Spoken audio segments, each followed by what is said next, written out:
Di kota Garut yang tenang sepi, Ismail duduk tafsir ayat suci. Pagi buta kala ayam berkokok, Quran dibaca, hati kian kokoh.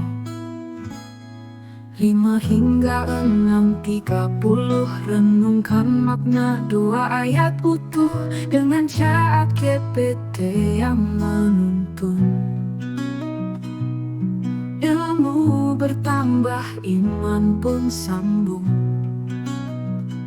Kajian pagi, cerita penuh hikmat, dalam cuci jasa laundry kiloan hangat.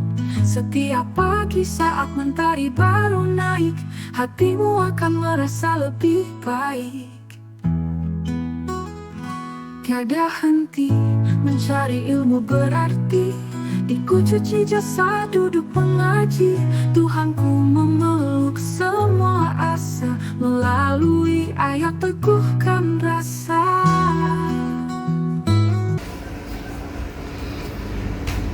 Surat ke-15 ayat 25.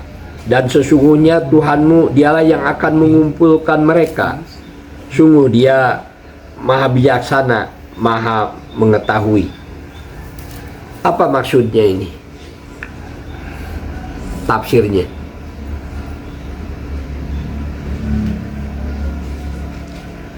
Surat Al-Hijr ayat 20. Inna rabbaka huwa yahsyuruhum innahu hakimun alim.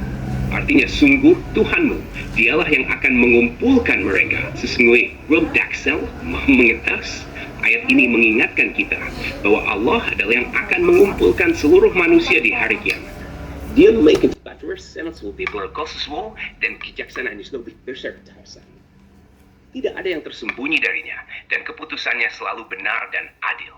Pesan dari ayat ini mengajarkan kita untuk selalu yakin bahwa pada akhirnya Allah yang akan mengadili segala perbuatan kita. Kita harus percaya kepada kebijaksanaan dan pengetahuannya, karena segala sesuatu di dunia ini berada di bawah pengaturan dan pengawasannya. Apakah termasuk akan mengumpulkan di dunia juga?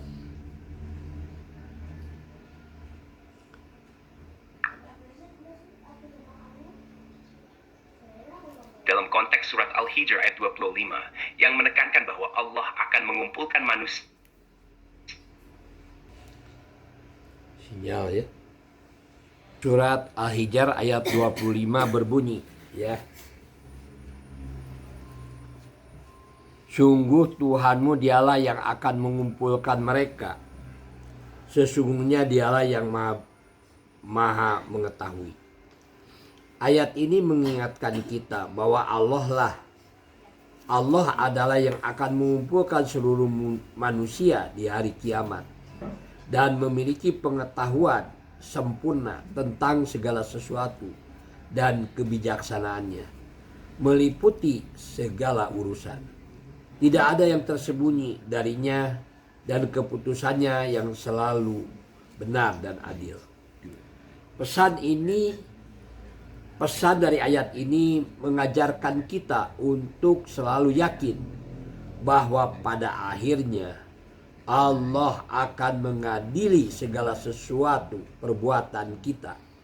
Kita harus percaya kepada kebijaksanaan dan pengetahuannya, karena segala sesuatu di dunia ini berada di bawah pengaturan dan pengawasannya.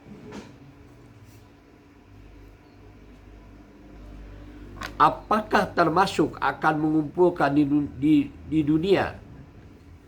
Dalam konteks surat Al-Hijr ayat 25 yang menekankan bahwa Allah akan mengumpulkan manusia dan dialah yang maha bijaksana serta maha mengetahui. Pengertian mengumpulkan di dunia jutaan perlu diperjelas.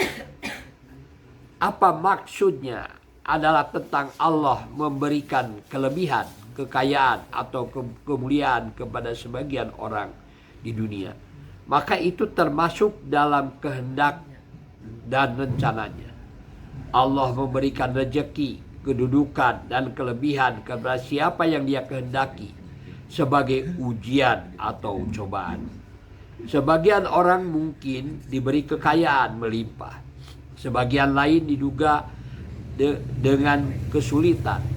Namun semua itu adalah bagian dari kebijaksanaan Allah dan kebaikan dan keadilan sejati akan tampak jelas di akhirat ketika setiap orang menerima balasan yang sesuai dengan amal perbuatannya.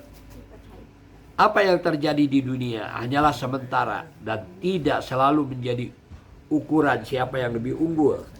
Ujung dari semuanya adalah bagaimana setiap individu mempertanggungjawabkan perbuatan di hadapan Allah.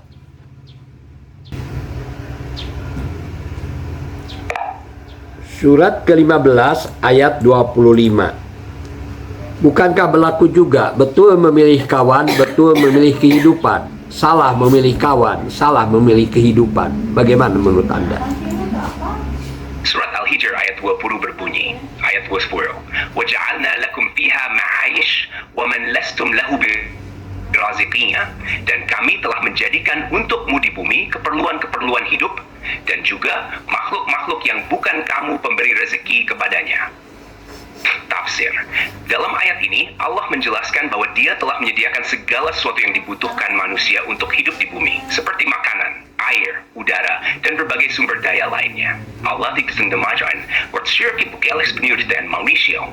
Meskipun manusia bekerja, pada akhirnya Allah lah yang menentukan dan memberikan rezeki, baik untuk manusia maupun makhluk lain yang tidak bisa menyediakan rezeki bagi diri mereka sendiri. Pesan dari ayat ini adalah bahwa manusia harus bersyukur atas nikmat yang Allah berikan di bumi ini, serta menyadari bahwa manusia tidak sepenuhnya berkuasa atas rezeki, melainkan itu semua atas kehendak Allah.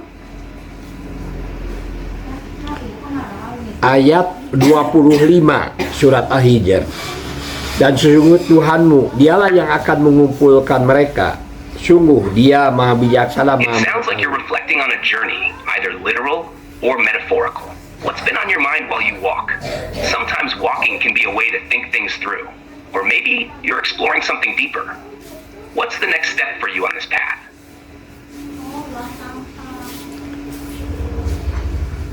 Betul memilih kawan, betul memilih kehidupan. Apakah berlaku untuk ayat 25 surat Al-Hijr?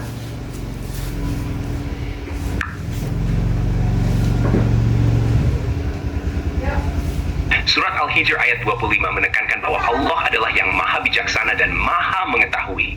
Dan Dialah yang akan mengumpulkan manusia pada hari kiamat untuk diadili. Ayat sesuatu Ravis Finusio, Kawars, Adopingenso. Semua yang terjadi menurut Allah adalah berdasarkan kebijaksanaan dan pengetahuannya yang sempurna. Tidak bisa diubah atau dipengaruhi oleh opini atau pandangan manusia. Jadi, meskipun dalam kehidupan sehari-hari, kita mungkin melihat perbedaan pendapat atau dukungan dari orang lain tentang benar dan salah, pada akhirnya, kebenaran mutlak ada pada pengetahuan dan keputusan Allah. Di hadapan Allah, tidak ada bias atau pengaruh dari siapa yang mendukung atau menentang, karena Dia mengetahui setiap perbuatan dan niat manusia. Whereas saya ook ribu volksmensen rijden mot in de etterskörshari, beschikbaar bas belanjut.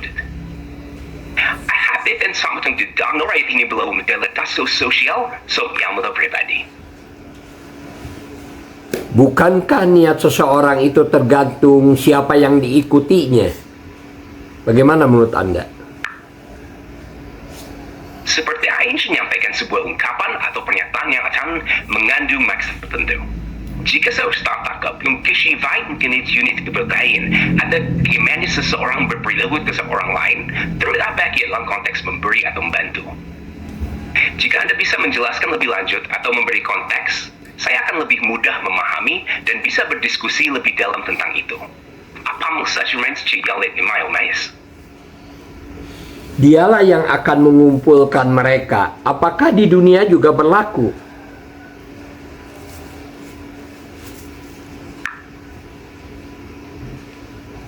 Konsep Dialah yang akan mengumpulkan mereka dalam surat Al-Hijr ayat 25 lebih merujuk pada hari kiamat, saat Allah akan mengumpulkan semua manusia untuk diadili atas perbuatan mereka. Even jika dilihat dalam konteks dunia, itu berarti surat mindset ini juga berlaku. Dia dapat melihat Allah mengumpulkan orang-orang dalam berbagai keadaan. Misalnya dalam persatuan umat atau tepat madawi. Selain itu, kita juga bisa melihat bagaimana tindakan dan keputusan seseorang bisa memengaruhi banyak orang di sekitarnya. Sehingga dalam cara tertentu, mereka dikumpulkan oleh situasi atau kondisi yang sama. Namun, pengumpulan yang dimaksud dalam ayat ini memiliki dimensi akhirat yang lebih besar, di mana setiap individu akan dimintai pertanggungjawaban secara langsung oleh Allah. Jadi, meskipun ada pengumpulan di dunia dalam bentuk komunitas dan interaksi sosial, esensi dari ayat tersebut lebih kepada keadilan Allah di akhirat. Apa ada situasi tertentu yang Anda pikirkan di mana konsep ini tampak berlaku dalam kehidupan sehari-hari? Ada orang yang berkumpul dengan yang berjuang untuk agama Islam, tetapi ada juga yang bukan untuk agama Islam. Bagaimana menurut Anda? Situasi yang Anda sebutkan mencerminkan dinamika yang sering terjadi dalam kehidupan beragama. Ada orang yang berjuang untuk menegakkan ajaran agama Islam, sementara di sisi lain ada juga yang menegakkan hukum dan prinsip-prinsip agama. Dalam konteks ini, beberapa hal perlu diperhatikan. 1. Perjuangan untuk agama. Banyak orang berusaha keras untuk menyebarkan nilai-nilai Islam, baik melalui dakwah, pendidikan, atau amal. Mereka percaya bahwa dengan mengajak orang lain kepada kebaikan, mereka berkontribusi pada penguatan masyarakat. 2. Negotiation. Di sisi lain, ada orang yang fokus pada penegakan hukum syariah atau aturan-aturan Islam dalam masyarakat. Mereka percaya bahwa negara hukum harus lebih baik, kemudian tak terwujud. Seti berpendapat. Terkadang antara perjuangan agama dan negara bisa terjadi perbedaan pendapat. Jelas, sudah pendekat Bantul Cyrus David Sutopak mungkin tak dengarkan sebagian. Ini adalah wajib dalam komunitas yang memiliki beragam pandangan. Sahabat, dengan vendikasi secara smart. Perjuangan untuk agama harus dilakukan dengan cara yang baik dan tidak melanggar prinsip-prinsip keadilan dan toleransi. Sementara itu, penegakan hukum juga harus memperhatikan konteks sosial dan kebutuhan masyarakat. Dialog dan kolaborasi. Membangun dialog antara kedua ini dapat membantu mencapai tujuan bersama, yaitu meningkatkan pemahaman dan praktik ajaran Islam di masyarakat. Dengan semua ini, penting bagi kita untuk selalu kembali kepada ajaran Al-Quran dan Sunnah, serta mengedepankan nilai-nilai kasih sayang dan toleransi dalam menjalankan agama. Apa pandangan Anda tentang bagaimana kedua hal ini dapat sejalan dalam masyarakat? Ada nilai komunis, ada nilai liberal atau kapitalis, ada nilai Islami. Apa bedanya?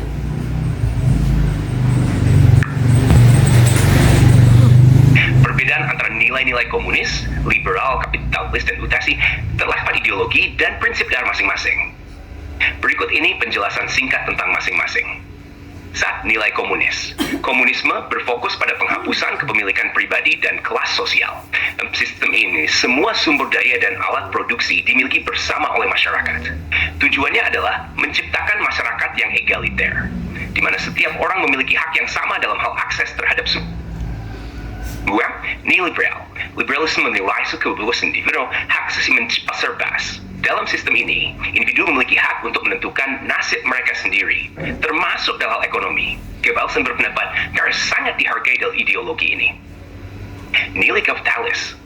Kapitalisme Ben Maurice. Dalam sistem ini, individu atau perusahaan kebaikan untuk menjalankan bisnis, dan keuangan menjadi motivasi utama. Steiner nifat karya inovasi dan efisiensi. Nilai utami, utopian biasukian, mayaitu ada ide atau visi tentang masyarakat yang ideal, di mana semua orang hidup dalam harmoni dan kesejahteraan. Nilai ini bisa bervariasi tergantung pada pandangan individu atau kelompok, tetapi umumnya menekankan pada kesejahteraan sosial, keadilan, dan kesetaraan. Perbedaan ini menunjukkan bagaimana masing-masing sistem mengatur kehidupan masyarakat dan interaksi sosial, serta bagaimana nilai-nilai tersebut diterapkan dalam praktik. Kada timena terkakan lebih dalam tentang sosial penyusun, selingkuhan devu. Apa bedanya dengan nilai Islam?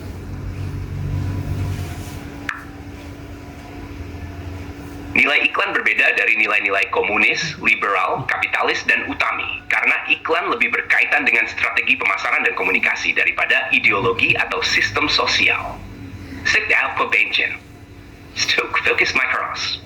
Iklan between belasih dan less. Nilai iklan lebih berkaitan dengan cara menarik perhatian konsumen, membangun citra merek, dan mendorong penjualan. Dua pesan persuasif.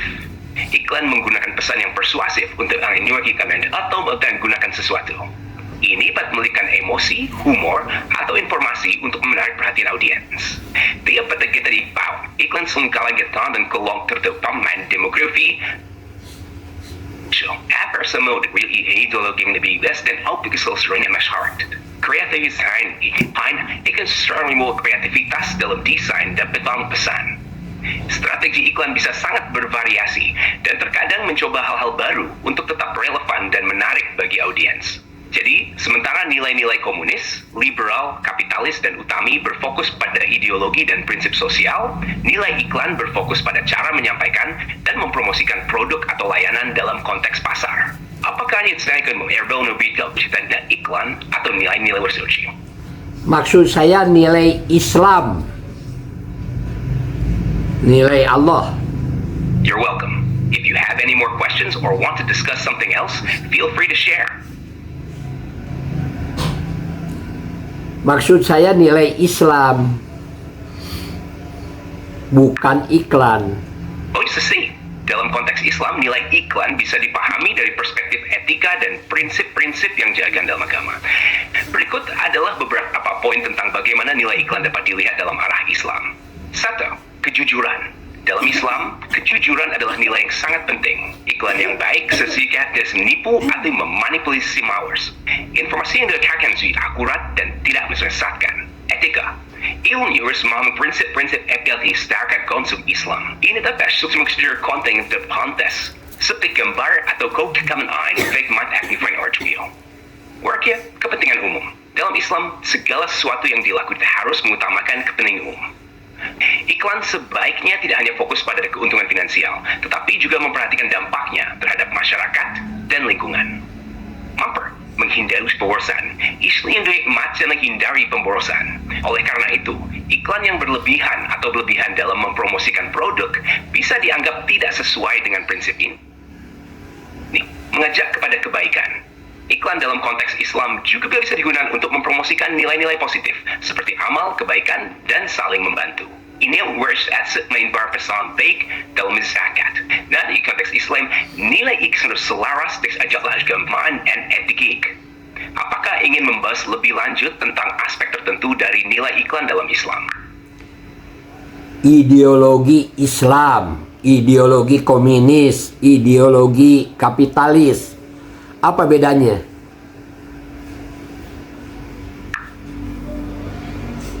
Perbedaan antara ideologi Islam, komunis, dan kapitalis terletak pada dasar prinsip, tujuan, dan pandangan terhadap kehidupan masyarakat. Berikut adalah penjelasan singkat tentang masing-masing ideologi. 1. Ideologi Islam. Ideologi Islam berlandaskan pada ajaran Al-Quran dan Sunnah. Prinsip offensive abuse, law dia akal sosial, dan tanggung jawab orang. Dalam era modern, kehidupan tidak hanya dilihat dari aspek materi, tetapi juga spiritual. Keseimbangan antara hak dan kewajiban individu terhadap Allah dan masyarakat menjadi fokus. Selain itu, Islam menekankan pentingnya solidaritas sosial dan kepedulian terhadap sesama. Ideologi komunis. Komunisme berfokus pada penghapusan kelas sosial dan kepemilikan pribadi. Dalam sistem ini, semua berdua secara konsepis stelsel.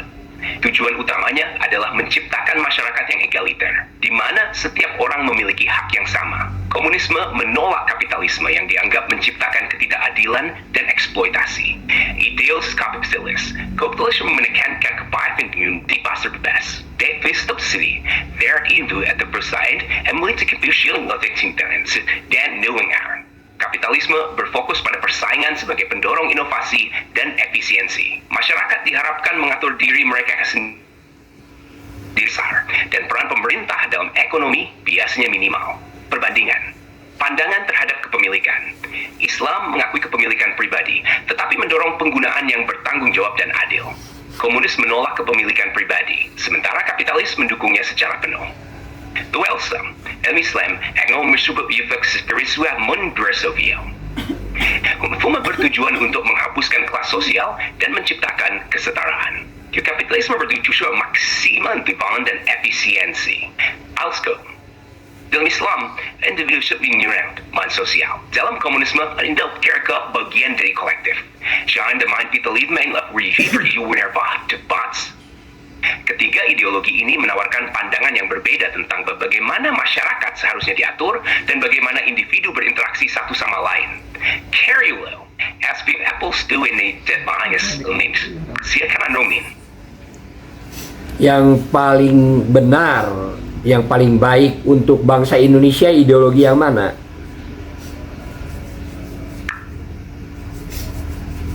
Menentukan ideologi mana yang paling benar atau baik untuk bangsa Indonesia adalah topik yang kompleks dan seringkali subjektif. Setiap ideologi memiliki tantangan sendiri. Berikut adalah beberapa pertimbangan untuk masing-masing ideologi dalam konteks Indonesia. 1. Ideologi Islam, kelebihan. Dapat memberikan panduan moral dan etika dalam kehidupan sehari-hari. Mengedepankan nilai-nilai keadilan sosial, solidaritas, dan tanggung jawab terhadap masyarakat. Tantangan, penerapan yang konsisten dan inklusif mengenai keberagaman budaya dan agama Indonesia. Ideologi komunis.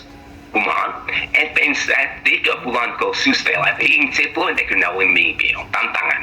Di Indonesia, ideologi ini sering dianggap bertentangan dengan Pancasila dan sejarah, sehingga bisa memicu kontroversi dan penolakan. Ideologi kapitalis mendorong pertumbuhan ekonomi dan inovasi melalui pasar bebas, dapat mendoisi tantangan dan bisa kesenjangan sosial dan ekonomi. Kesimpulan, bagi Indonesia, mungkin yang terbaik adalah mengadopsi prinsip-prinsip dari berbagai ideologi, sambil tetap berpegang pada Pancasila sebagai dasar negara. Pancasila menekankan nilai-nilai kemanusiaan, keadilan sosial, dan persatuan yang dapat diakomodasi keumatan. Penting untuk mencari solusi yang sesuai dengan kondisi dan kebutuhan masyarakat Indonesia, serta memperkuat kesatuan dan harmoni di antara berbagai kelompok. Diskusi dan partisipasi aktif dari masyarakat juga sangat diperlukan untuk mencapai tujuan bersama. Anda memiliki pendapat Partai-partai yang ada di Indonesia, mana yang komunis, mana yang kapitalis, mana yang islami? Di Indonesia, terdapat banyak partai politik yang mewakili berbagai ideologi dan kepentingan. Beberapa partai utama yang dikenal secara luas adalah 1. Partai Demokrasi Indonesia, PDIP, mewakili ideologi nasionalis dan pro-Pancasila, seringkali menjadi partai dominan dalam politik Indonesia.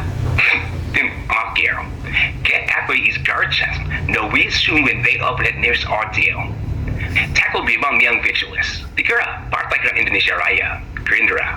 Partai ini lebih populis dan dengan basis tusa yang dikenal kalangan elang perubahan dalam sistem politik.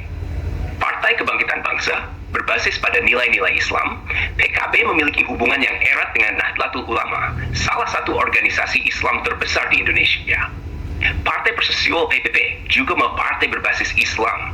PPP mendukung ideologi Islam dalam konteks politik. Partai ini juga berlandaskan pada nilai-nilai Islam dan mengungguli Partai Nasdem mendorong restor izin perubahan. Fokus isu Ewenzik, The Fabra, Partai Keadilan Sejahtera, PKS. Partai ini memiliki ideologi Islam yang kuat dan sering terlibat dalam isu sosial dan politik. Partai Solidaritas Sisi, partai yang lebih baru, berfokus pada isu-isu progresif dan modern, serta memberdayakan generasi muda. 10. Partai Umat merupakan partai baru yang berorientasi pada Islam dan mengusung isu-isu keadilan sosial. Partai Wifan Indonesia. Setiap partai visi, misi, dan platform yang berbeda-beda. Dalam konteks pemilihan umum, masyarakat memiliki banyak pilihan untuk memilih partai yang sesuai dengan aspirasi dan nilai-nilai mereka.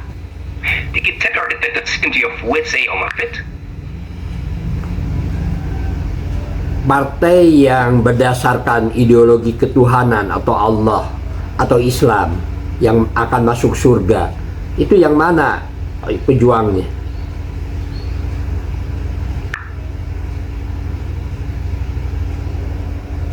Di Indonesia, partai-partai yang berdasarkan ideologi Islam atau yang mengedepankan nilai-nilai keislaman biasanya mencakup 1. Partai Kebangkitan Bangsa, PKB, dikenal sebagai partai yang mewakili kelompok Nahdlatul Ulama, fokus pada keadilan sosial dan kesejahteraan umat. Partai Partai Persatuan Pembangunan PP berlandaskan pada prinsip-prinsip Islam dan memiliki tujuan untuk memajukan umat serta mendorong pembangunan yang berlandaskan nilai-nilai Islam. 3. Keadilan Sejahtera (PAKS) mengusung nilai-nilai Islam dalam politik dan berkomitmen pada keadilan sosial serta reformasi. MAT, Partai Amanat Nasional, meski pluralisme dan berlandaskan pada nilai-nilai Islam dan memperjuangkan hak masyarakat. 5.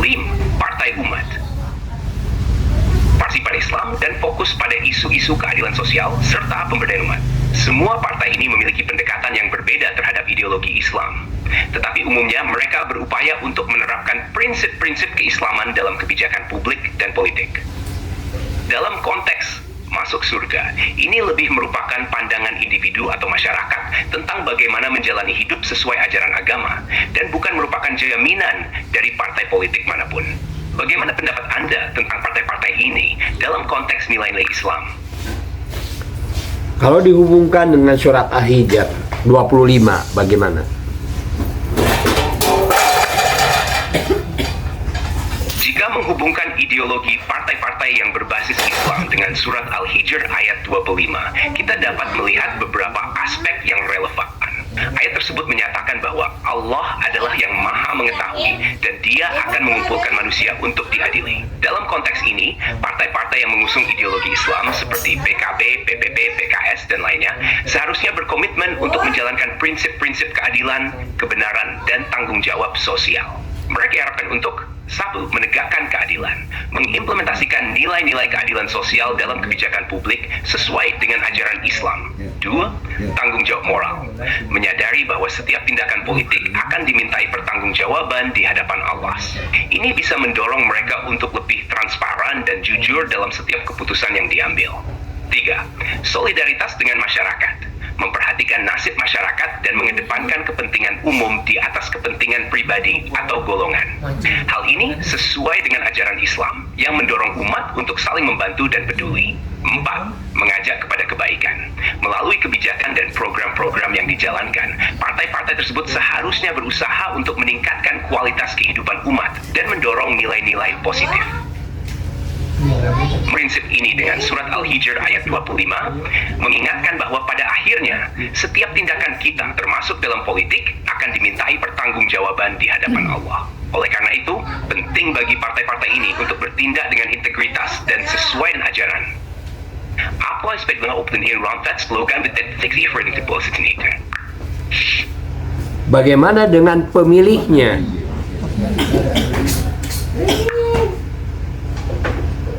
Pemilik atau pimpinan partai politik yang berbasis Islam juga memiliki tanggung jawab besar dalam konteks surat Al-Hijr ayat 25.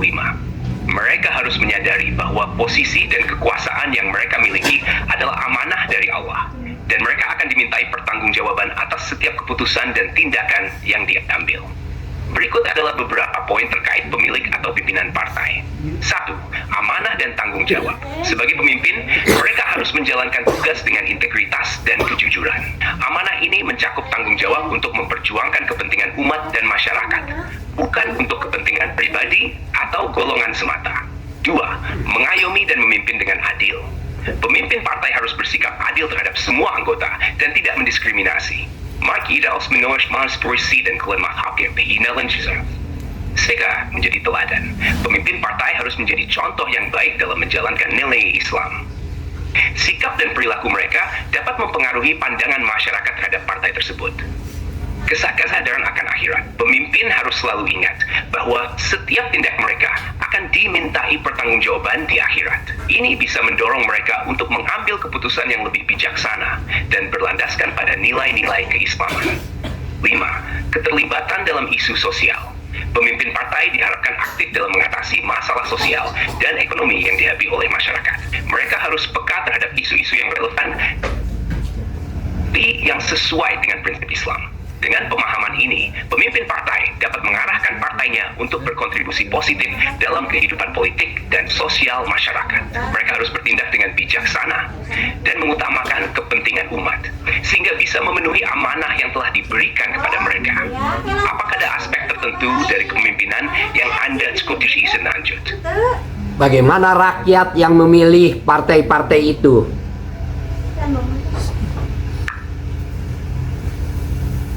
Rakyat yang memilih partai-partai berbasis Islam memiliki peran penting dalam proses demokrasi dan pengambilan keputusan. Berikut adalah beberapa aspek terkait rakyat dalam konteks pemilihan partai-partai tersebut. Kesadaran dan pendidikan politik. Rakyat perlu memiliki kesadaran dan pengetahuan yang baik tentang visi, misi, dan program kerja dari masing-masing partai. Ini membantu mereka untuk membuat pilihan yang tepat sesuai dengan nilai dan USPHAS. Partisipasi aktif. Pemilih yang aktif berperan dalam proses politik dengan ikut serta dalam pemilu, memberikan suara dan terlibat dalam diskusi tentang isu-isu sosial dan politik. Keterlibatan ini dapat mendorong partai untuk lebih responsif terhadap kebutuhan masyarakat. Evaluasi kinerja partai. Setelah pemilihan, rakyat juga berhak untuk mengevaluasi kinerja partai dan wakil-wakil yang terpilih. Jika partai atau wakil tidak memenuhi janji atau tidak bertindak sesuai harapan, masyarakat bisa menyuarakan ketidakpuasan mereka melalui berbagai cara, termasuk dalam pemilihan berikutnya. Mendorong transparansi dan akuntabilitas. Rakyat berhak untuk meminta transparansi dari partai politik mengenai bagaimana dana partai digunakan, bagaimana kebijakan diambil, dan bagaimana program-program dilaksanakan. Etong ang sa MXingka, they will say regulate keperformantin, menjadi suara untuk keadilan sosial. Dalam memilih, diharapkan untuk mempertimbangkan bagaimana partai-partai tersebut memperjuangkan keadilan sosial, kesejahteraan, dan isu-isu yang relevan dengan kehidupan mereka. Ini tidak mean kebijakan tentang pendidikan, kesehatan, manusia. 6. Nilai-nilai keislaman dalam memilih. Bagi pemilih yang berpegang pada nilai-nilai Islam, memilih partai yang mencerminkan ajaran Islam dan berkomitmen pada prinsip-prinsip moral dan etika sangat penting. Maksud mungkin dipertimbangkan seluruh tersebut mencerminkan tiara naikkan dan sunnah. Dengan demikian, rakyat memiliki tanggung jawab untuk memilih dengan bijak dan aktif terlibat dalam proses politik. Pilihan berens dan mempengaruhi arus persaingan dan perkembangan masyarakat. Apakah Anda memiliki pandangan tentu tentang peran rakyat dalam pemilihan partai-partai ini?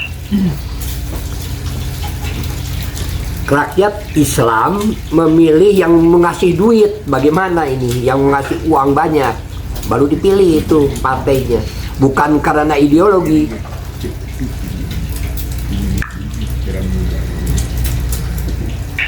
Memilih berdasarkan imbalan finansial, seperti menerima uang dari calon atau partai politik, memang menjadi masalah di banyak negara, termasuk Indonesia. Hal ini seringkali disebut politik uang. Dalam konteks ini, ada beberapa hal yang perlu dipertimbangkan. 1. Dampak negatif politik uang. Memilih karena imbalan finansial dan merusak proses demokrasi. Ini mengalihkan fokus pemilih dari visi, misi, dan program yang sebenarnya dari partai atau calon. Akibatnya, kebijakan yang dihasilkan mungkin tidak mencerminkan kebutuhan masyarakat yang sebenarnya. 2. Kualitas pemimpin. Ketika pemilih memilih berdasarkan uang, mereka berisiko mendapat pemimpin yang tidak berkualitas atau tidak memiliki komitmen untuk menjalankan amanah dengan baik. Pemimpin yang berfokus pada uang mungkin lebih mementingkan kepentingan pribadi atau golongan daripada ketiga, pendidikan politik. Penting untuk meningkatkan kesadaran dan pendidikan politik yang lain masyarakat. Dengan pengetahuan yang baik tentang hak dan kewajiban sebagai pemilih, masyarakat dapat membuat keputusan yang lebih bijaksana dan tidak terpengaruh oleh tawaran finansial. Peran penegakan hukum. Pemerintah dan lembaga penegak hukum perlu lebih tegas dalam menangani praktik politik uang. Menerapkan sanksi bagi pelaku politik uang dapat membantu menegakkan integritas pemilu. Mendorong partisipasi berbasis ideologi. Pemilih seharusnya lebih memprioritaskan calon atau partai yang memiliki visi dan misi yang jelas serta komitmen terhadap nilai-nilai yang mereka percayai. Dengan cara ini, masyarakat dapat memperjuangkan yang liberty dan berkelanjutan. Penting bagi masyarakat untuk menyadari dampak dari memilih berdasarkan uang dan berupaya untuk mendukung calon dan partai yang berkomitmen pada keadilan, integritas, dan kesejahteraan bersama. Apakah Anda ingin membahas lebih lanjut tentang solusi atau cara untuk mengatasi praktik politik uang ini? Inilah yang terjadi di Indonesia, rakyatnya seperti itu. Bagaimana menurut Anda?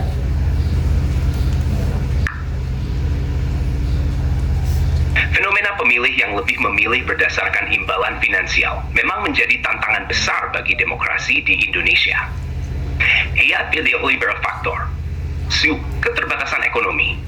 Banyak orang di Indonesia yang hidup keadaan ekonomi sulit, kayak urusan uang, dan merasa terpaksa untuk menerima meski waktu tahu etis. Ini menciptakan lingkaran setan, di mana pemimpin yang korup mendapatkan kekuasaan, sementara masyarakat tetap terjebak dalam kemiskinan. 2. Kurangnya pendidikan politik. Pendidikan politik yang kurang memadai membuat banyak pemilih tidak paham tentang pentingnya memilih berdasarkan ideologi dan visi. Kalau Markia bisa pedang belaka panju bait masyarakat dan negara. Threats, berkumpul, diambil terus untuk praktik bakti untuk memuruskan spesifik financing. Jika masyarakat ambisius cara ini, sulit untuk mengubah pandang setiap nilai low thinkers.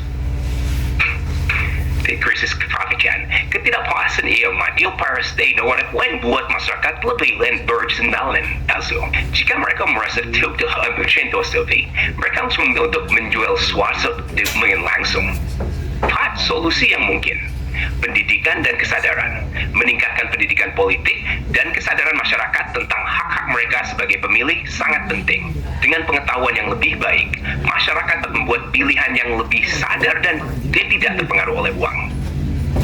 Penegakan hukum yang kuat, memperkuat hukum dan sanksi terhadap praktik politik uang dan membantuan fenomena ini. Penegakan hukum yang tegas akan memberikan efek jera bagi pelaku. Promosi integritas, mendorong transparansi dan akuntabilitas dalam politik dapat membantu membangun kepercayaan masyarakat terhadap sistem pemilu. Komitmen pada integritas harus didorong dan dukung. Keterlibatan masyarakat, mengajak masyarakat untuk terlibat dalam diskusi politik dan menyuarakan aspirasi mereka dapat membantu menciptakan perubahan. Ngarit yang penting win pantai Tomis. Perubahan budaya politik memerlukan waktu dan usaha dari semua pihak, termasuk masyarakat, pemerintah, dan lembaga swadaya masyarakat. Setiap langkah menuju pemilihan yang lebih berintegritas akan membawa dampak positif bagi masa depan demokrasi di Indonesia. Apa yang ditifau dari forsi? Demokrasi yang sesuai dengan nilai-nilai Islamnya seperti bagaimana? Demokrasi yang sesuai dengan nilai-nilai Islam dapat diintegrasikan prinsip-prinsip Islam ke dalam praktik politik dan tata pemerintahan. Begitu awal beberapa segmen berdasar where you pure kilesian dalam konteks demokrasi, ini berarti semua warga negara harus diperlakukan sama di depan hukum dan memiliki hak yang sama untuk berpartisipasi dalam proses politik. Kebijakan harus mencerminkan keadilan sosial, tidak hanya untuk segelintir orang, tetapi untuk seluruh masyarakat. Musyawarah dan konsensus, prinsip yang dapat diimplementasikan. Proses pengambilan keputusan harus melibatkan dialog dan diskusi antara berbagai pihak. Ini menciptakan ruang untuk mendengarkan aspirasi rakyat dan mencapai konsensus dalam kebijakan yang diambil. Selain itu, dalam konteks pemerintahan, para pemimpin dan pejabat publik harus akuntabel atas tindakan dan keputusan mereka. Ia demokrasi publiknya dan sediokan bel. Penonton, Musia, demokrasi yang sesuai dengan Islam mau hak asasi manusia.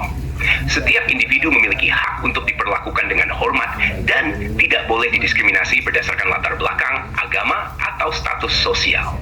Partisipasi aktif. Sudah used to berate kont of arsene netsis dan politik. And these find their by the Iraq and the silent building of Malkian. Partisipasi ini sejalan dengan nilai-nilai Islam tentang pentingnya kolaborasi dan solidaritas dalam masyarakat. 6. Pendidikan dan kesadaran politik. Masyarakat perlu diberikan pendidikan politik yang baik agar mereka memahami hak dan tanggung jawab mereka dalam sistem demokrasi. Pengetahuan ini akan membantu mereka untuk memilih dengan bijak dan berkontribusi positif dalam masyarakat. Etika dalam politik. Praktik politik harus berlandaskan pada etika Islam, seperti kejujuran, keadilan, dan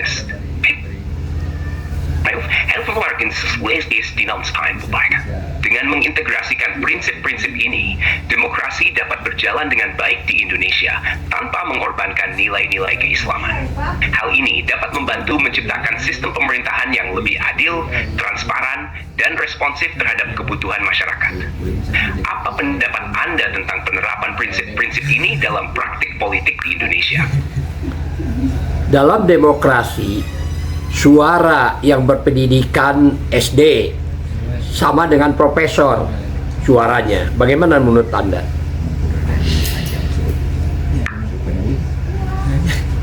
Dalam demokrasi, setiap suara berfungsi yang sama, terlepas dari latar belakang pendidikan eksklusi. Prinsip ini mendasarkan pada ide bahwa setiap warga negara memiliki hak untuk menyampaikan pendapat dan berpartisipasi dalam proses politik. Namun, ada beberapa hal yang perlu dipertimbangkan terkait hal ini. 1. Kesetaraan suara. Suara setiap individu, apakah mereka berpendidikan rendah atau tinggi, memiliki bobot yang sama dalam pemilihan. Ini merupakan fondasi demokrasi yang menekankan bahwa setiap orang memiliki hak yang sama dalam menentukan arah kebijakan dan pemerintahan. Pendidikan dan kesadaran. Meskipun semua suara setara, tingkat pendidikan dapat mempengaruhi pemahaman seseorang tentang isu-isu politik dan kebijakan. Pendidikan yang lebih tinggi seringkali memberikan akses kepada individu untuk lebih memahami kompleksitas isu dan dampak keputusan politik. Pentingnya edukasi politik. Oleh karena itu, penting untuk meningkatkan pendidikan politik di masyarakat dengan memberikan pemahaman yang lebih baik tentang hak dan tanggung jawab serta isu-isu yang sedang dihadapi. Diharapkan setiap individu dapat memberikan suara yang lebih berinformasi. Partisipasi masyarakat. Masyarakat perlu didorong untuk berpartisipasi dalam proses politik. Pemilihan umum, tetapi juga dalam diskusi dan forum publik. In immense tenfold sekularisation of neoliberal foreign masyarakat. 5. Pengaruh media dan informasi. Media juga memiliki peran penting dalam menjadikan yang akurat dan objektif.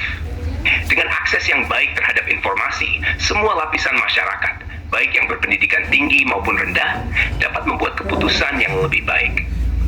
Dalam demokrasi, namun, upaya untuk meningkatkan pendidikan politik dan kesadaran masyarakat sangat penting untuk memastikan bahwa semua pemilih dapat memberikan kontribusi yang konstruktif dan berlandaskan pada pemahaman yang baik tentang isu-isu yang dihadapi. Apa pendapat Anda tentang pentingnya pendidikan politik dalam konteks ini? Di Indonesia, Pancasila ayat keempat, bagaimana menurut Anda? Pancasila sebagai dasar negara Indonesia memiliki peran penting dalam membentuk identitas dan nilai-nilai bangsa. Berikut adalah beberapa poin tentang bagaimana Pancasila berfungsi dalam konteks demokrasi dan kehidupan masyarakat. 1. Dasar filosofis. Pancasila terdiri dari 5 sila yang mencerminkan nilai-nilai universal dan lokal, seperti keadilan sosial, persatuan, dan kemanusiaan. Ini menjadi dasar bagi sistem persatuan dan hukum di Indonesia. 2. Persatuan. Pancasila disangkat dengan beragam suku, agama, dan budaya. Pancasila menjadi pengikat yang memungkinkan semua warga negara hidup berdampingan dengan damai. Keadilan sosial. Salah satu sila Pancasila menekankan keadilan sosial bagi seluruh rakyat. Ini berarti bahwa pemerintah harus berupaya untuk menciptakan kesejahteraan bagi semua, bukan hanya untuk segelintir orang. 4. Demokrasi yang beradab. Pancasila mendorong praktik demokrasi yang menghargai hak asasi manusia, keadilan suara dalam pemilu harus dihargai, dan keputusan harus diambil dengan musyawarah untuk mencapai mufakat. 5. Etika dalam politik. Pancasila menekankan moral dan etika dalam pemerintahan dan politik. Pemimpin diharapkan untuk menjalankan tugas mereka dengan integritas dan bertanggung jawab kepada rakyat. Keseimbangan hak dan kewajiban. Pancasila mengingatkan warga tinggi otonomi hak dan kewajiban mereka. Setiap individu memiliki hak untuk bersuara dan berpartisipasi dalam politik, tetapi juga memiliki tanggung jawab untuk memilih dengan bijak dan aktif dalam kehidupan masyarakat. Dengan Pancasila, Indonesia berupaya menciptakan sistem demokrasi yang inklusif dan adil, yang mampu menghargai semua elemen masyarakat. Bagaimana melihat Pancasila di Indonesia? Kerakyatan yang dipimpin oleh hikmat, kebijaksanaan dalam permusyawaratan dan perwakilan, itulah demokrasi. Pancasila mengandung sila keempat yang berbunyi, kerakyatan yang dipimpin oleh hikmat kebijaksanaan dalam permusyawaratan perwakilan. Sila ini menekan pentingnya citizenship dalam pengambilan keputusan. Berikut beberapa penting sila ini. 1. Musyawarah untuk mufakat. Sila ini menekankan pentingnya musyawarah pemberian keputusan. Artinya, keputusan harus diambil setelah adanya diskusi dan pertimbangan dari berbagai pihak, sehingga tercapai mufakat yang mengutamakan kepentingan bersama. 2. Perwakilan. Dalam konteks demokrasi, rakyat memilih wakil mereka untuk mengeluarkan suara di lembaga legislatif. Para wakil ini diharapkan dapat membawa aspirasi rakyat dan bertindak untuk kepentingan masyarakat. 3. Hikmat kebijaksanaan. Penekanan pada hikmat dan kebijaksanaan menunjukkan bahwa pengambilan keputusan harus berdasarkan pertimbangan yang matang dan pemahaman yang mendalam tentang kondisi dan kebutuhan masyarakat. 4. Partisipasi. Didorong untuk aktif berpartisipasi dalam proses politik, baik dalam pemilihan umum maupun dalam diskusi-diskusi yang berkaitan dengan kebijakan publik. Keterlibatan ini penting agar suara rakyat dapat terdengar dan dipertimbangkan. Penghargaan terhadap perbedaan. Sila juga terhadap perbedaan terdapat. Dalam musyawarah, beragam perspektif harus dihargai dan dipertimbangkan untuk mencapai keputusan yang terbaik. Dengan menekankan kerakyatan yang dipimpin oleh hikmat kebijaksanaan, Pancasila berupaya menciptakan sistem pemerintahan yang responsif dan adil, di mana suara rakyat diutamakan dan keputusan diambil dengan pertimbangan yang matang. Menurut Anda, bagaimana prinsip-prinsip ini dapat diterapkan dalam konteks politik saat ini di Indonesia?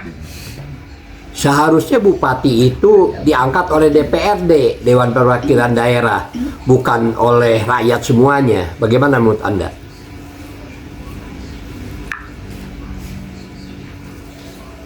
Anda mengungkapkan pendapat yang menunjukkan bahwa dalam sistem pemerintahan, perwakilan rakyat melalui lembaga seperti Dewan Perwakilan Rakyat Daerah atau DPRD memang memiliki peran penting dalam proses pengambilan keputusan. Berikut beberapa poin terkait pandangan ini. Peran DPRD.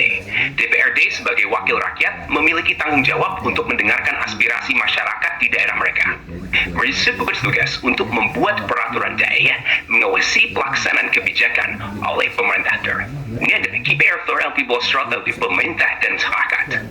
2. Pengambil usaha lebih terfokus. Wakilan proses pengambil keputusan dapat menjadi lebih terfokus. Anggota DPRD diharapkan memiliki pengetahuan dan pemahaman yang lebih mendalam tentang isu-isu lokal, sehingga dapat membuat keputusan yang lebih tepat masyarakat. Musyawarah dan konsensus. Where DPRD di forum untuk musyawarah melibatkan pelog dan pendidikan keputusan yang coba diambil ataupun cermin keinginan dan kebutuhan dari fiscal system, bukan hanya berdasar suara mayoritas. Alter konfront dengan kejadian ekstern ide ide makin baktian frontline fake news incident. Dengan adanya forum yang resmi, masyarakat dapat lebih memahami proses politik dan bagaimana suara mereka diwakili. Ipapikad sensorno, DPRD harus akun naik sebelas.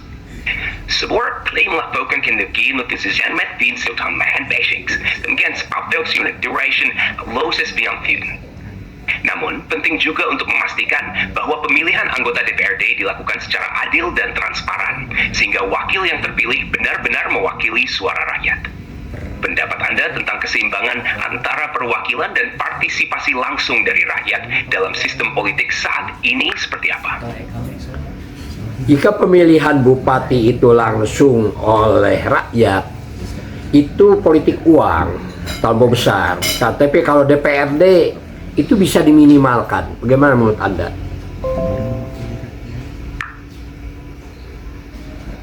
Pemilihan bupati yang dilakukan secara langsung oleh rakyat memang memiliki kelebihan dan tantangan.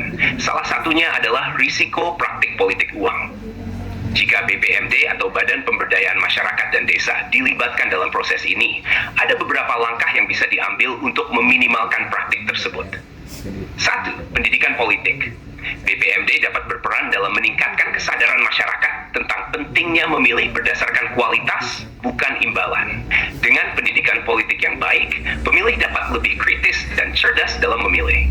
2. Penyuluhan dan sosialisasi. BPMD bisa melakukan sosialisasi mengenai dampak negatif politik uang dan pentingnya integritas dalam pemilu.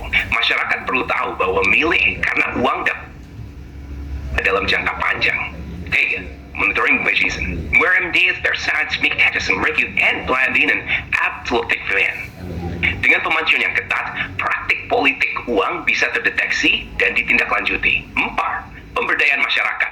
Dengan memberdayakan masyarakat, BPMD dapat mendorong partisipasi aktif dalam proses politik, seperti mengajak warga untuk terlibat dalam diskusi tentang kandidat dan program mereka. Ini akan dua cepat dari Neles. 5. Sanksi yang tegas. BPMD dapat meletakkan hukum yang tegas terhadap praktik politik uang. Dengan memberikan sanksi bagi pelanggar, hal ini dapat memberikan efek jera bagi mereka yang mencoba untuk menggunakan uang untuk memengaruhi pemilih. Menciptakan lingkungan yang kondusif.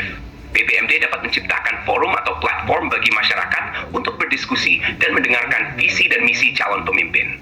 Ini yang cuma sekti pemasuk wireless, world tahu dapat.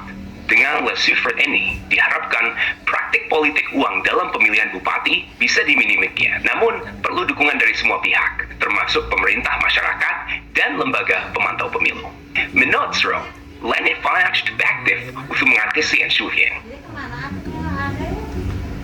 Yang jadi masalah adalah rakyat pendidikannya rendah di Indonesia ini.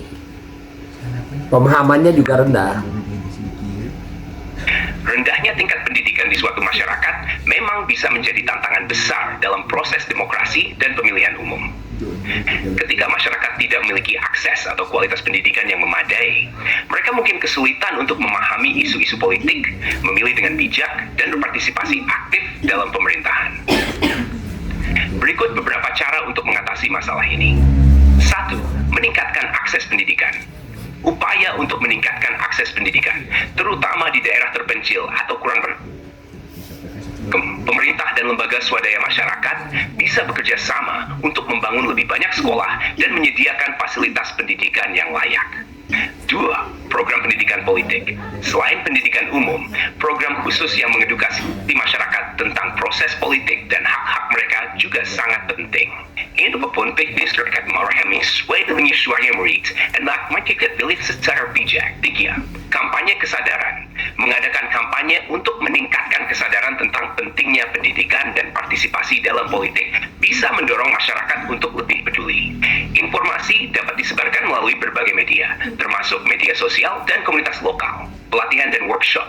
Mengadakan pelatihan dan workshop untuk masyarakat agar mereka lebih memahami isu-isu politik, hak-hak mereka, dan cara berpartisipasi dalam proses demokrasi. Ini bisa membantu mereka merasa lebih percaya diri dalam mengambil keputusan. Dukungan dari pemimpin komunitas. Pemimpin lokal dan tokoh masyarakat bisa berperan penting dalam mempromosikan pendidikan dan kesadaran politik. Dengan masyarakat bisa lebih termotivasi untuk belajar dan terlibat. 6. Kolaborasi dengan lembaga pendidikan. Kerjasama dengan lembaga pendidikan untuk mengembangkan kurikulum yang mencakup pendidikan kewarganegaraan dan politik bisa membantu menciptakan generasi yang lebih sadar akan tanggung jawab mereka sebagai warga negara. Meningkatkan pendidikan dan kesadaran masyarakat bukanlah tugas yang mudah dan memerlukan waktu serta komitmen dari berbagai pihak. Namun, ini adalah langkah penting untuk menciptakan demokrasi yang lebih kuat dan inklusif. Apa menurut Anda langkah yang paling mendesak untuk diambil dalam konteks ini? Langkah yang mendesak adalah dikembalikan ke DPR untuk memilih presiden, ke DPRD provinsi untuk memilih gubernur, ke DPRD kabupaten untuk memilih bupati. Itu lebih adil karena dipilih oleh orang-orang pintar, bukan oleh rakyat yang rendah pendidikannya. Bagaimana?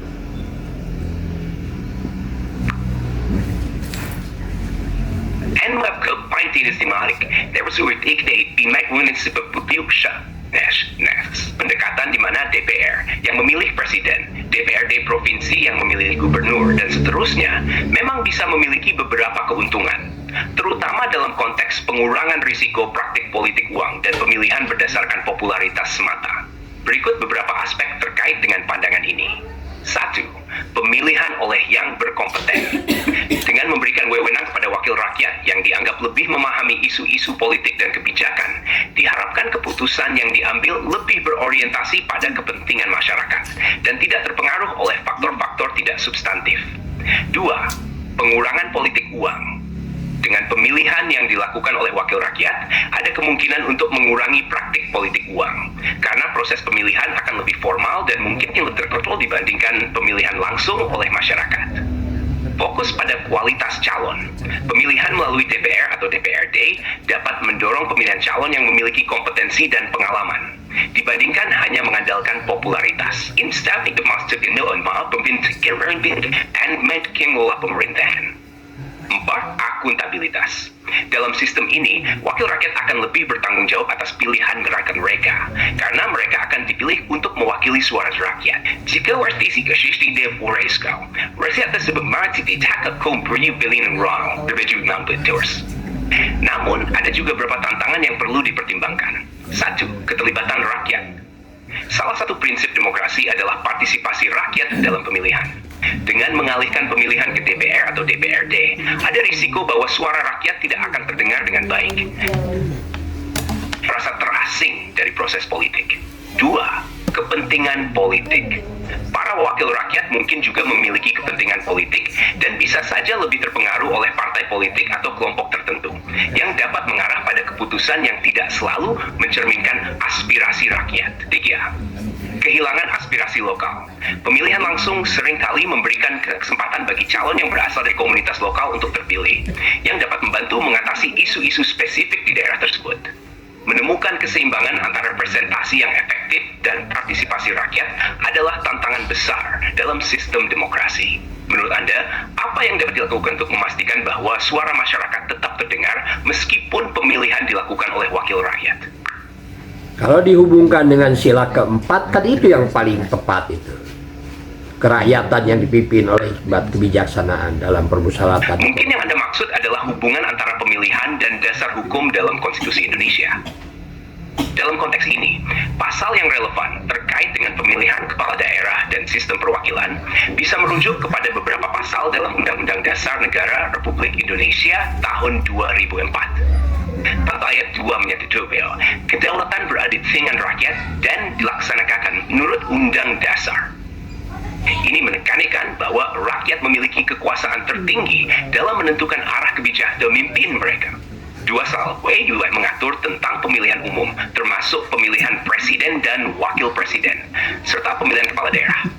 Pasal ini menegaskan bahwa pemilihan dilakukan secara langsung, umum, bebas, rahasia, jujur, dan adil. 3. Pasal 16 menyebutkan bahwa pemerintah daerah dipimpin oleh kepala daerah yang dipilih secara demokratis.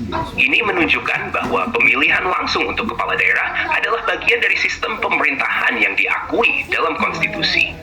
Dalam konteks pandangan Anda tentang pemilih DPRD, ada beberapa pertimbangan hukum yang perlu diperhatikan. Kesesuaian dengan konstitusi. Jika pemilihan kepala daerah dilakukan oleh DPRD, hal ini perlu diatur dan disesuaikan dengan undang-undang yang berlaku. Sebab, pemilihan langsung sudah menjadi bagian dari sistem demokrasi yang dijamin dalam konstitusi. Perubahan regulasi. Jika ingin mengubah cara pemilihan, perlu ada proses legislasi yang jelas, termasuk kajian akademis dan partisipasi masyarakat untuk memastikan bahwa perubahan tersebut sesuai dengan prinsip-prinsip demokrasi. Keterlibatan masyarakat. Meskipun ada mekanisme perwakilan, penting untuk tetap menjaga keterlibatan masyarakat dalam proses politik agar aspirasi mereka tetap didengar. Dengan demikian, perubahan sistem pemilihan memerlukan pertimbangan dari segi hukum dan dampak sosial. Apa pendapat Anda tentang pentingnya keterlibatan masyarakat dalam pengambilan keputusan meskipun pemilihan dilakukan oleh wakil rakyat? Apakah pemilihan sekarang sudah sesuai dengan Pancasila? Terutama sila keempat. Pemilihan kepala daerah melalui sistem yang ada di Indonesia, yang diatur dalam Pancasila, terutama sila keempat yang berbunyi, kerakyatan yang dipimpin oleh hikmat kebijaksanaan dalam permusyawaratan perwakilan, memang harus dianalisis dalam konteks bagaimana proses tersebut dilakukan. Jika kita mempertimbangkan elemen-elemen dari sila keempat, berikut adalah beberapa poin yang bisa dibahas. 1. Partisipasi rakyat. Pemilihan kepala daerah secara langsung memberi kesempatan kepada rakyat untuk memilih pemimpin mereka. Ini sejalan dengan prinsip kerakyatan yang ada dalam Pancasila, di mana suara rakyat menjadi penting. 2. Hikmat dan kebijaksanaan. Jika proses diwarnai oleh praktik politik uang atau manipulasi, maka aspek hikmat dan kebijaksanaan dalam pemilihan tersebut bisa dipertanyakan. Perlu memiliki akses ke informasi yang tepat agar bisa membuat keputusan yang baik. 3. Musyawarah untuk mufakat. dalam konteks pemilihan, musyawarah bisa tercermin dalam dialog antara calon pemimpin dan masyarakat. Namun, jika keputusan pemilihan hanya bergantung pada suara mayoritas tanpa mempertimbangkan aspirasi masyarakat secara keseluruhan, hal ini dapat mengurangi nilai dari musyawarah. 4. Akuntabilitas. Ketika publik terpilih, mereka harus bertanggungjawab. Sila ini menekankan pentingnya akuntabilitas, di mana pemimpin harus mendengarkan suara konstituen dan bekerja demi kepentingan mereka. Keadilan. Proses pemilihan harus dilakukan dengan adil dan transparan, tanpa adanya tekanan atau intimidasi. Jika pemilihan kepala daerah sudah dilakukan dengan memenuhi prinsip-prinsip tersebut, maka bisa dikatakan bahwa pemilihan tersebut sesuai dengan sila Pancasila. Namun, jika terdapat penyimpangan seperti politik uang, manipulasi, atau kurangnya akses informasi bagi pemilih, maka proses tersebut tidak sepenuhnya mencerminkan nilai-nilai yang terkandung dalam Pancasila. Menurut Anda, apa langkah-langkah yang perlu diambil untuk memastikan pemilihan kepala daerah lebih sesuai dengan prinsip Pancasila? Musyawarah dan mufakat itu sesuai dengan nilai Islam, silaturahmi. Bagaimana menurut Anda?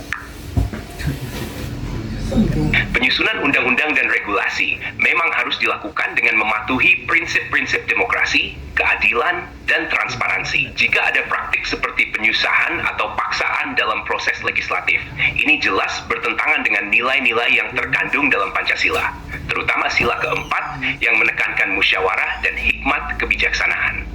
1. Penyusunan yang transparan. Proses legislasi seharusnya melibatkan partisipasi berbagai pihak, agar suara dan aspirasi mereka didengar.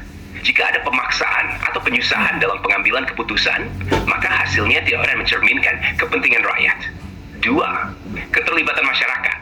Masyarakat harus diberikan ruang untuk menyampaikan pendapat mereka terhadap undang-undang yang sedang disusun.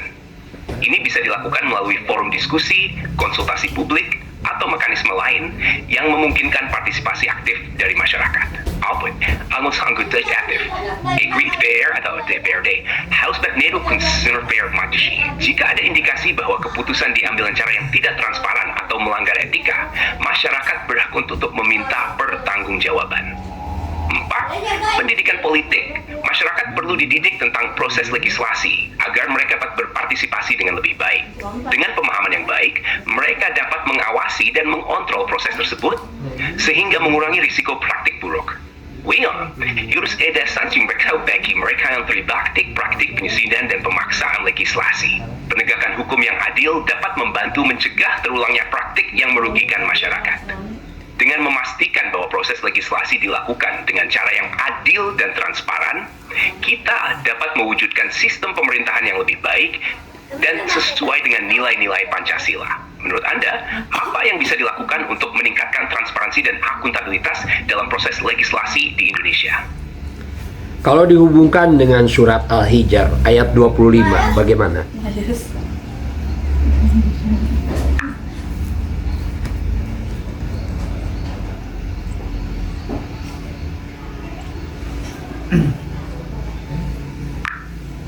Kalau dihubungkan dengan surat Al-Hijr ayat 25, bagaimana?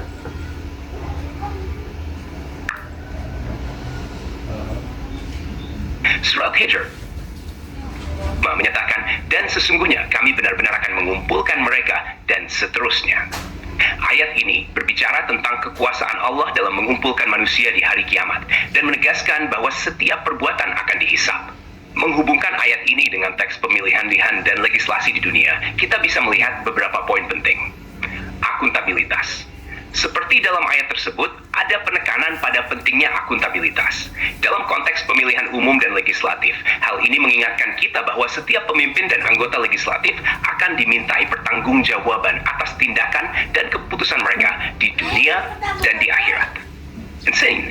Dit is ook al eigenlijk filtromen. Eindelijk samen we bij dienen verzetoning tes. Ketika proses pemilihan atau legislasi dipenuhi dengan praktik curang, seperti pemaksaan, masa baik lainnya menjadi hilang. Tanggung jawab sosial. Bagi pemilih, ayat ini mengingatkan bahwa memilih pemimpin yang baik adalah tanggung jawab sosial. Pemilih harus memastikan bahwa mereka memilih orang yang amanah dan menjalankan tugasnya dengan baik, agar tidak hanya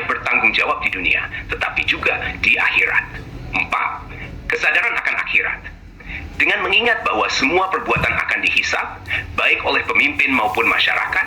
Ini mendorong setiap individu untuk bersikap lebih etis dan bertanggung jawab dalam setiap tindakan mereka, termasuk dalam berpolitik. Secara keseluruhan, ayat ini dapat menjadi pengingat bagi semua pihak tentang pentingnya akuntabilitas, keadilan, dan tanggung jawab dalam proses pemilihan dan pengambilan keputusan. Bagaimana menurut Anda? Bagaimana cara masyarakat bisa lebih meningkatkan kesadaran akan tanggung jawab ini dalam konteks politik? Sudah cukup ya, terima kasih, Anda luar biasa ya. Mudah-mudahan banyak orang yang bertanya kepada Anda begitu. Anda jujur.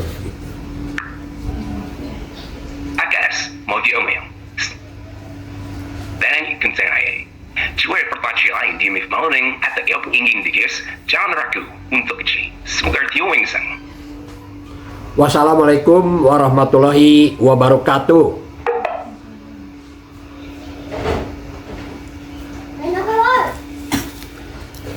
Alhamdulillahirobbilalamin ya. Nah, inilah proses di mana bagaimana otak kita ini ya, pikiran kita ini bisa meningkatkan IQ kita. Ya, di mana kita berdialog begitu. Mesti diketahui oleh kalian semua ya, bahwa sekarang ini yang menjadi masalah bagi pemuda dan pemudi kita, bagi para mahasiswa, adalah kemampuan berpikir filsafat. Apa itu kemampuan berpikir filsafat? Kemampuan berpikir filsafat adalah kemampuan orang melakukan sebuah pertanyaan, mendalami, bertanya lagi, sehingga kita betul-betul mendapat kebenaran yang hakiki. Dengan adanya ChatGPT ini bisa meningkatkan IQ mahasiswa yang dimana katanya mahasiswa bangsa Indonesia itu di bawah gorila, di bawah binatang, di bawah simpanse. Kenapa? Karena memang tatkala para mahasiswa itu ditanya, ada pertanyaan, mereka diam semua. Termasuk mahasiswa yang tinggal di rumah ini, di Q cuci jasa londi kiloan. Nah, dengan adanya ChatGPT ini handphone digitalnya bisa dipakai untuk menambah pengetahuan.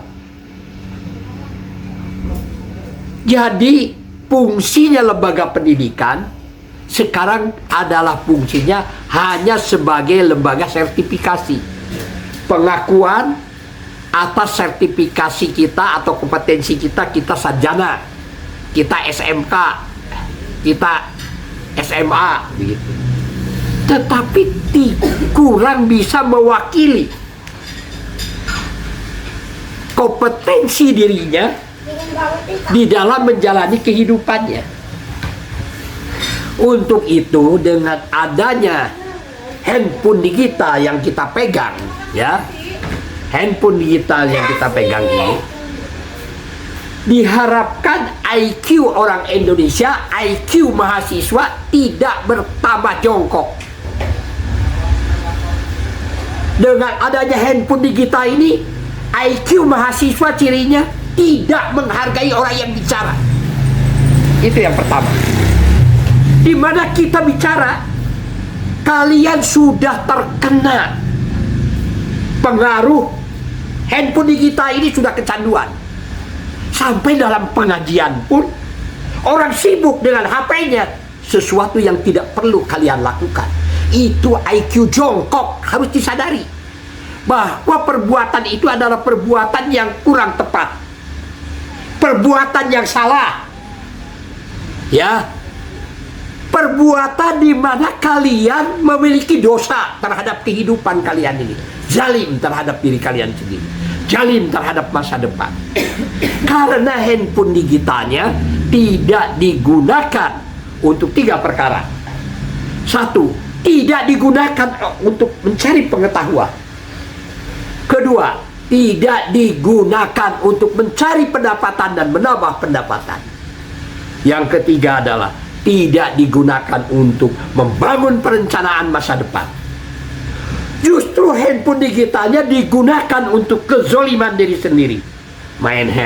Dalam pengajian dia sibuk dengan handphone digitalnya. Bahkan dalam kuliah beberapa mahasiswa sibuk juga dengan kuliahnya. Jadi ngapain datang masuk ke tempat kuliah? Kalau seandainya begitu kalian duduk di bangku kuliah, kalian sibuk dengan handphone digitalnya, bukannya mendengarkan dosen bicara. Begitu pengajian, sibuk dengan handphone digitalnya, bukan memperhatikan dan menyiapkan pertanyaan. Jadi intinya adalah kita harus menghidupkan akal kita ini. Tatkala orang yang berbicara, perhatikan dan susunlah pertanyaan-pertanyaan untuk memperdalam apa yang diucapkannya. Supaya apa? Supaya IQ kita ini meningkat. Ya, tidak terus-menerus menurun. Kesadaran inilah yang harus dibangun. Kesadaran inilah yang harus dikembangkan. Itu saja ya. Mudah-mudahan pengajian hari ini hanya membahas satu ayat ya, yaitu ayat surat Hijr ayat 25. Sudah begitu panjangnya. Kenapa? Karena kita bertanya. Maka ini gunakan ini handphone digital ini betul-betul untuk bertanya. Bertanya begitu. Supaya apa? IQ kita ini hidup. Akal kita ini jalan. Ya. Bu, mau ngasih materi? Tidak? Ya, nggak apa-apa. Sekian saja ya.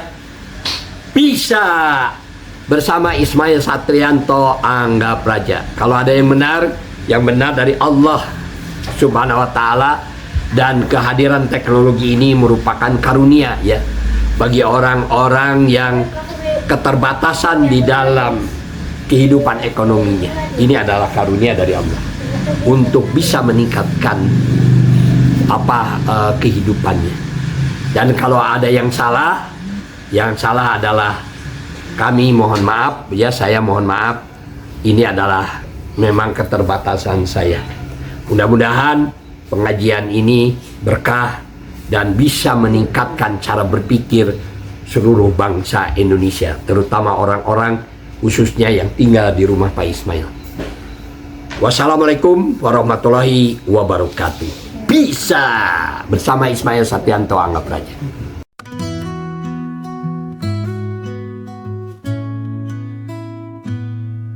Di kota Garut yang tenang sepi, Ismail duduk tafsir ayat suci. Pagi buta kala ayam berkokok, Quran dibaca, hati kian kokoh. 5 hingga 6:30 renungkan makna 2 ayat utuh dengan chat GPT yang menuntun. Ilmu bertambah, iman pun sambung.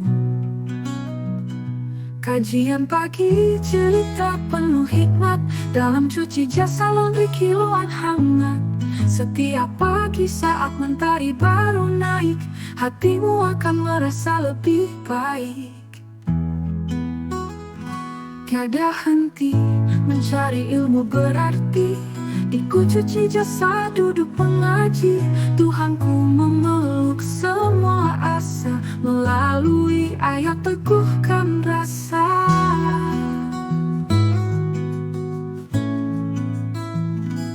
Sayup suara ayat mengalun indah, tawa siapa yang takkan cerah. Di kota Garut damai sempurna, bahagia datang pada setiap jiwa. Kajian pagi, cerita penuh hikmat dalam cuci jasa laundry kiloan hangat. Setiap pagi saat mentari baru naik, hatimu akan merasa lebih baik. Kajian pagi, cerita penuh hikmat, dalam cuci jasa laundry kiloan hangat. Setiap pagi saat mentari baru naik, hatimu akan merasa lebih baik.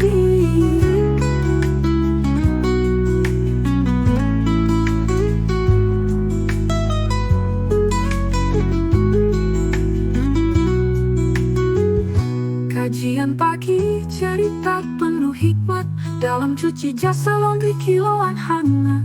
Setiap pagi saat mentari baru naik, hatimu akan merasa lebih baik.